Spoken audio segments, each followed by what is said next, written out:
Hello viewers, I doctor S B K Lal welcome you all in my YouTube channel. मेरे YouTube channel में आपका बहुत बहुत स्वागत है। अगर आप इस चैनल पर नए हैं तो चैनल को लाइक, शेयर और सब्सक्राइब करें ताकि विभिन्न बीमारियों से संबंधित और उसके इलाज से संबंधित जो बातें हैं, कुछ दवाएं हैं, उसके बारे में मैं अपना कुछ अनुभव, कुछ ज्ञान, कुछ रिसर्च आपके साथ शेयर करूं।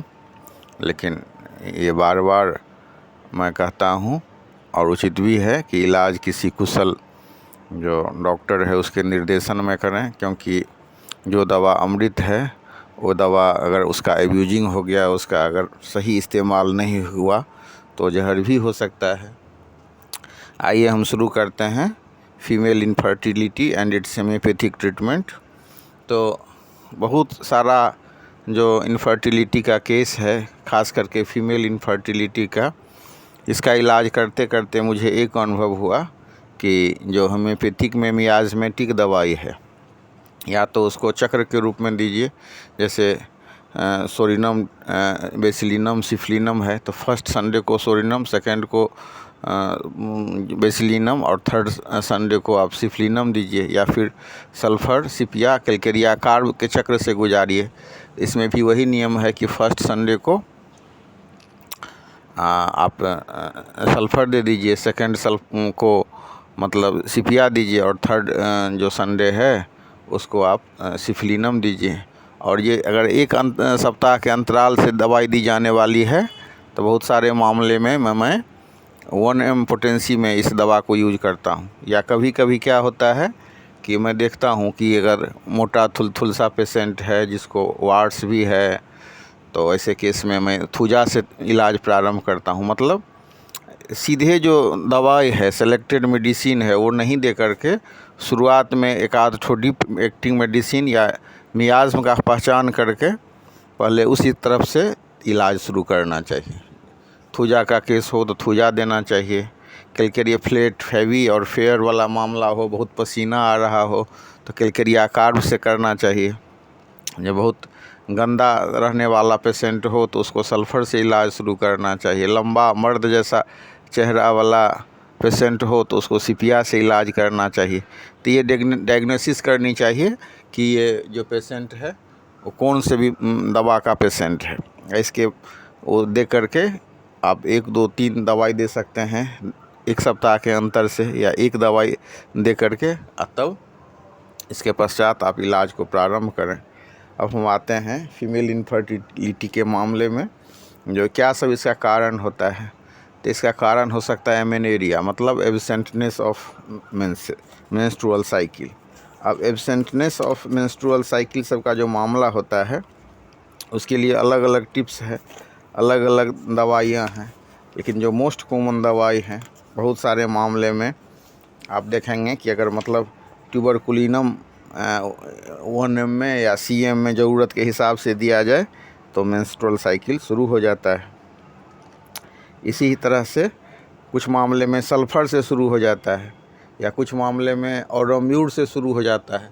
तो अगर एब्सेंट ऑफ मेंस्ट्रुअल साइकिल है तो इसमें से दवाई सेलेक्ट कर सकते हैं। या मतलब ये समझ में नहीं आए जो कौन सी दवाई से शुरू करें, तो उस केस में मैं प्रिस्क्राइब करता हूँ लाइकोपोडियम 200 सुबह शाम और फास्फोरस 200 दोपहर रात।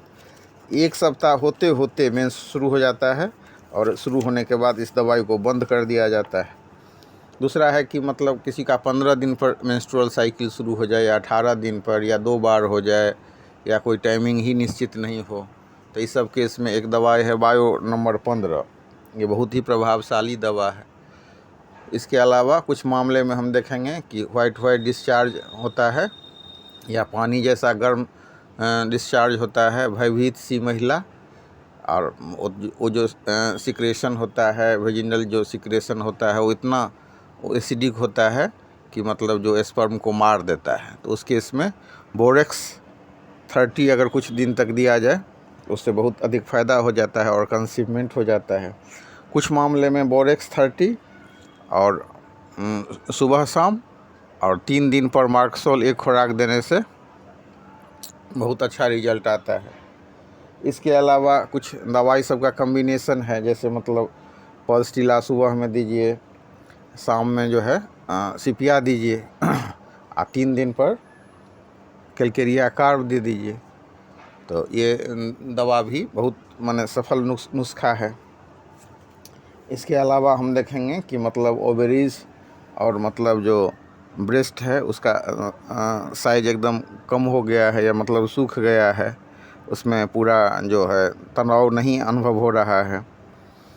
वो परीक्षण के बाद पैथोलॉजिकल फाइंडिंग्स के बाद ये एबनॉर्मलिटीज़ है, तो उस केसेज में बेराइटा कार्ब 30 दिन तक देने से बहुत ही ये सफल रहता है।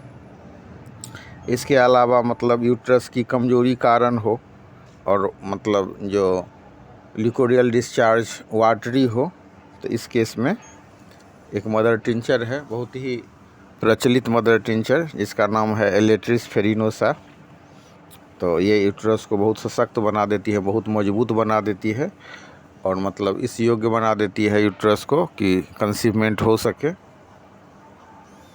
तो इम्पोर्टेंट है कि इसमें कि आप जो केस का बढ़िया से स्टडी कीजिए, कौन सा कारण है उसको जानिए। कुछ मामले में आप देखेंगे कि कोनियम से बहुत बेहतरीन रिजल्ट आता है, कुछ मामले में ऑरम्यूर नाइट्रा, अगर पीसीओडी सब का मामला बन रहा है तो उसमें ऑरम्यूर नाइट्रा नाइट्रिस 30 पावर में सुबह शाम और कैलकेरिया फ्लोर 200 पावर में दोपहर रात दे करके बहुत अच्छा रिजल्ट पाया जा सकता है। इसी तरह से जो मामला है उसको समझना चाहिए कि व्हाट इज़ द प्रॉब्लम। इसके बाद उसके हिसाब से दवाई सिलेक्शन करके, होम्योपैथी में बहुत अच्छी दवाएं हैं जिससे कि फीमेल इनफर्टिलिटी को दूर किया जा सके और मतलब जो स्थिति को संभाला जा सके। उसी में एक बहुत ही कॉमन दवाई है जिसको ओवरलुक किया गया है, वो दवाई है नेट्रम कार्ब। अगर कुछ समझ में नहीं आए और मतलब पीरियड 2 महीना 3 महीना तक नहीं हो, कुछ खराबी सा अनुभव हो, तो नेट्रम कार्ब 30 पावर में आप 10 से 15 दिन दीजिए, महीना दिन दीजिए, उससे शुरू हो जाता है पीरियड और बहुत अच्छा रिजल्ट आता है। तो इन बातों को हम ध्यान